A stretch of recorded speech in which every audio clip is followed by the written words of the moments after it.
days of tears to come. A darkness dwells within my heart, that final song of songs, the requiem for love that's lost, from where it e'er belongs. That fear which haunts my dreamscape, where doth beat the final drum, which ushers in my life's love loss, in days of tears to come. Barry Dominic Graham.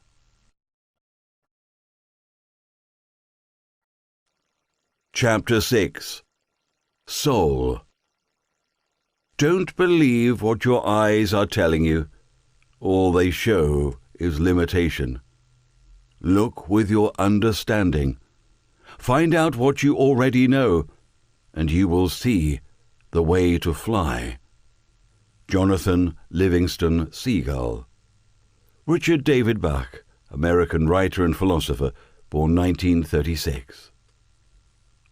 I would describe myself as a Gnostic deist, as I have the profound certainty of a creational source without belief in any religious dogma. I have spent the majority of my life searching for truth.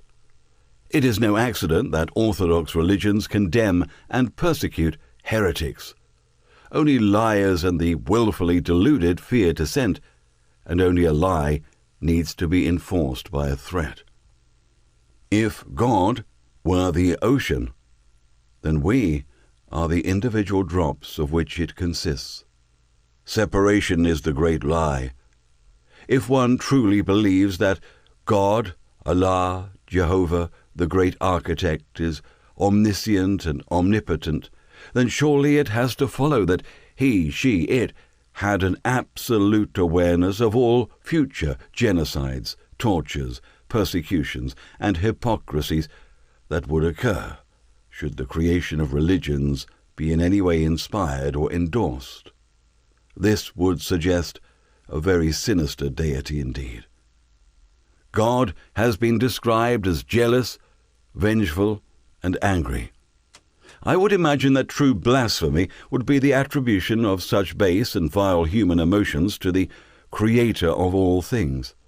It takes very little research to discover that all the major religions stem from the subservient and hierarchical belief structures of the East Semitic Akkadians, later known as the Assyrians and Babylonians, and the Sumerians of Mesopotamia. They all have their origins in celestial worship or astrolatry or astrotheology. Their essence also encompasses the Mazzaroth or zodiac. For example, it is no coincidence that our three major religions or astro-cults manifest in Israel. Israel, I-S-R-A-E-L, Moon, Sun, and Saturn, Islam, Christianity, and Judaism. Even their individual symbols and days of worship echo this fact. Bulls, golden calves, etc. allude to the age of Taurus. Ram horns, sheep, and lamb references signify Aries, and all that is fish-related denotes Pisces, or leading us into the current age of Aquarius. Whatever the original purpose and intent of religion, the fact remains that it was contorted and corrupted into a system of social control designed to divide humanity and prevent awareness of individual spiritual sovereignty and significance. Religion keeps groups in hostile camps. Without it, divisions would blur with passing generations.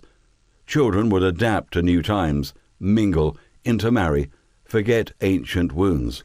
But religion keeps them alien to one another.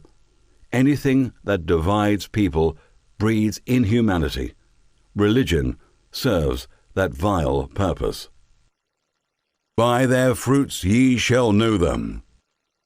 I believe that the true key to understanding God and creation lies in quantum physics. Quantum theory is the theoretical basis of modern physics that explains the nature and behavior of matter and energy on the atomic and subatomic level. The nature and behavior of matter and energy at that level is sometimes referred to as quantum physics and quantum mechanics. The basics are not as complicated to understand as you might think. An effort to research this subject will open up the mind to infinite possibilities and wonders. It has taken me 40 years to understand that life is merely a school, essential to spiritual progression.